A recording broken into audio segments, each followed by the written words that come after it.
This one was really interesting to me. I feel like Crazy Eddie when I do this enough, if you know Crazy Eddie. I'm not one that really gravitates towards silent films. I like all kinds of movies. I like all eras of film, all genres from all around the world, whatever. I like movies. I like visual storytelling. And this came to me unsolicited, and I said, wow, okay, I'll give this a shot. This is Stella Maris. This is a Mary Pickford silent film from 1919. Again, not the kind of thing I would normally pop in, although I do love some silent films. I'm a huge fan of Buster Keaton and some of the silent comedies. And I said, okay, cool, let's give this a shot. Let's see what this has to offer. And this was really good. I know it's a hard sell for a lot of people. When you say black and white to a lot of people, they just tune out. And when you say silent film, the engine starts when you say black and white. When you say before a certain era.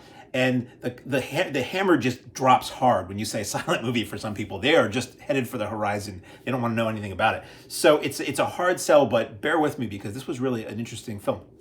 So I don't know much about silent movies. I don't know much about Mary Pickford other than she was married to Douglas Fairbanks and they had Pickfair, and she was a really huge name in her era of silent film acting. So what you have here is this really extensive team restoration of this film. It was Paramount, and the disc opens with this telling you what it took to get this to you. It was a joint job by Paramount, UCLA, Library of Congress, and the Mary Pickford Foundation to restore this and present this looking as good as it does. And buddy, let me tell you, this looks really good. So the story here is something like this. It is two women. It's parallel stories. You have the titular Stella Maris, who is this beautiful yet bedridden woman who she's filled with love and wonder, but she's kept in her home in a bed because she's sickly, and the people around her and the family, they weave wonderful tales of what the world outside is like, but she's never really experienced life or anything. She's been that sheltered because of her illness. She's wealthy, as if I had not mentioned that. Parallel that with this other character, also played by Mary Pickford, named Unity, I believe, and she is an orphan, and she lives a miserable, sad existence in an orphanage, and her life, she tries to find joy where she can in life, even though she's given nothing but lemons, shall we say, and no squeezer, if you get my meaning. So eventually their two stories interconnect, and you do get the moment where they're both on screen at the same time. First of all, if you didn't tell me that it was Mary Pickford playing both of those roles, I never would have guessed it. She looks so different. Not that I'm that familiar. Maybe if you're super familiar with Mary Pickford, you would get her as the orphan character, but I would never have. She looks so different, and it is such a different performance between the two. It's really impressive.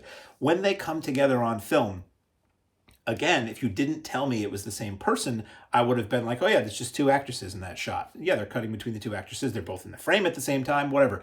No, this was the same actress doing it twice. And, it was done throughout the years. I saw it a lot on sitcoms, Patty Duke, Brady Bunch, whatever, when somebody's cousin would come to visit who looked just like them, or their sister or whatever. And it was always two people in profile on either side of the screen talking to each other with a clear split down the middle.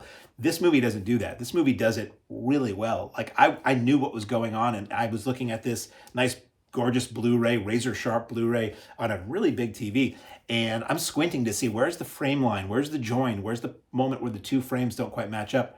It was really well done. So what you have here is this melodrama about these two women looking for love and joy in their lives.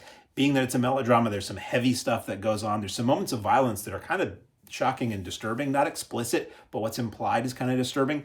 And, the acting is of the day. It's actors who are just expressing everything through gestures and facial expressions and things like that, with the intertitles for their dialogue and the setting and a little bit of information for, here's who this character is and here's what's going on. Really good restoration. It looks really sharp. Like, I was impressed at how sharp it was. Yes, it's got little scratches and dings and dust and things in here and there that were probably printed into the original elements, or what the best they had to work from. I believe it was part of a negative from a 1960s restrike of the film, and part of an original print that they used to try to get the timing and the title timing down. And the titles are recreated, but they look authentic, and the color tinting happens here and there to indicate whether it's day or night, or whether it's indoors or outdoors. So it's not strictly black and white. Some of it is, but most of it is a couple of different colors. And when I say color tinting, it's just the whole frame. It's bluish. Doesn't look bluish. It's bluish. It's, it's brownish. It's whatever. It's not like they're going in with pencils and coloring people in. It's not like colorization or anything like that. So the storyline itself, held my interest for a film that is more than 100 years old. The acting, pretty good. Some of it is very of the era silent film acting, but interesting. It's interesting to see Mary Pickford for me because I don't know that I've honestly seen a Mary Pickford film before. And being a fan of film history, it's a name I've heard forever. So I'm always interested in getting things like this where I can finally find out who these people were and why they were so well regarded for so many decades, the decades before I was even born. So interesting for all that. And yeah, it looks good. It's an interesting film. It's not too long. The film itself is how long is this film? Pardon me while I look at it up here. It's 84 minutes, and I liked it. I honestly liked it for what it was.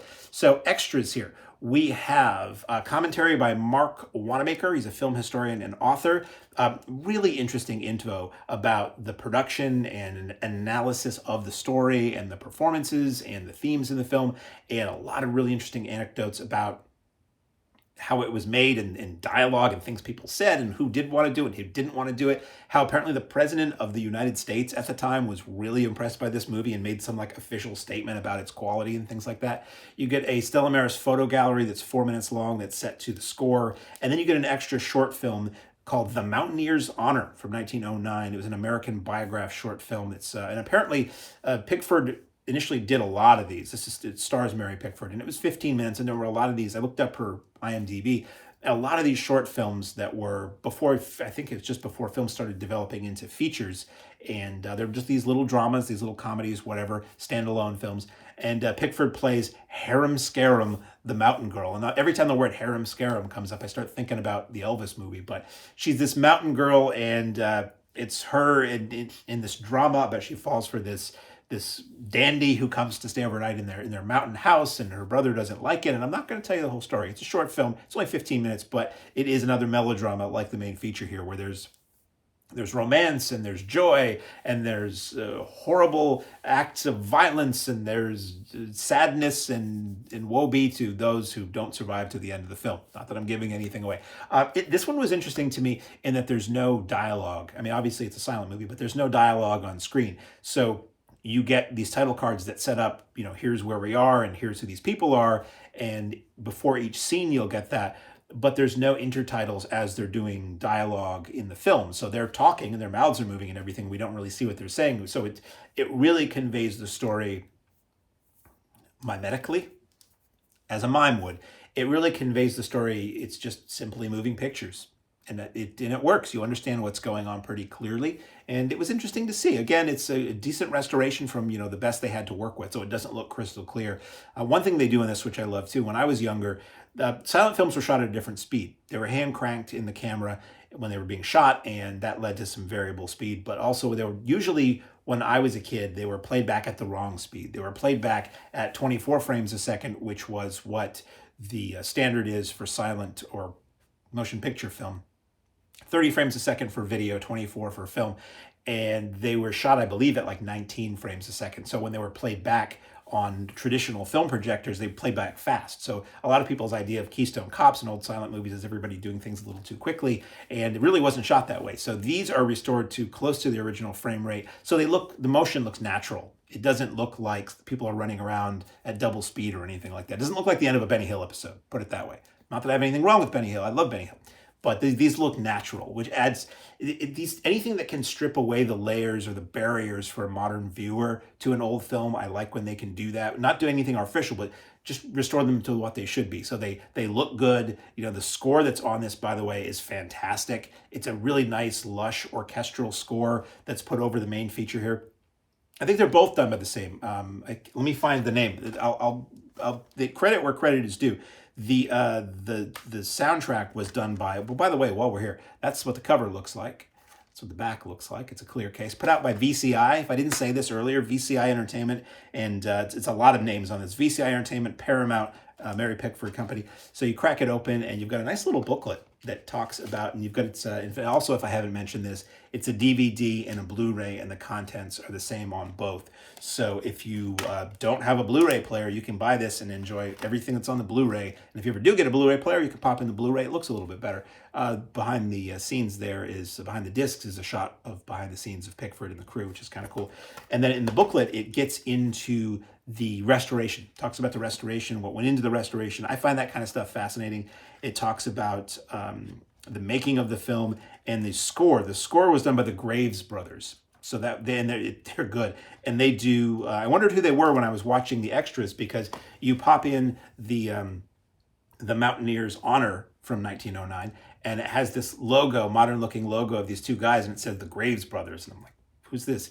But they were the guys who did the score, and they do really, really good work. If anything to judge by is what's on this disc. So at any rate, available on Blu-ray. It's a package. So it's a Blu-ray / DVD package from VCI Entertainment, and MVD is a pretty solid classic Mary Pickford silent film from 1919, Stella Maris.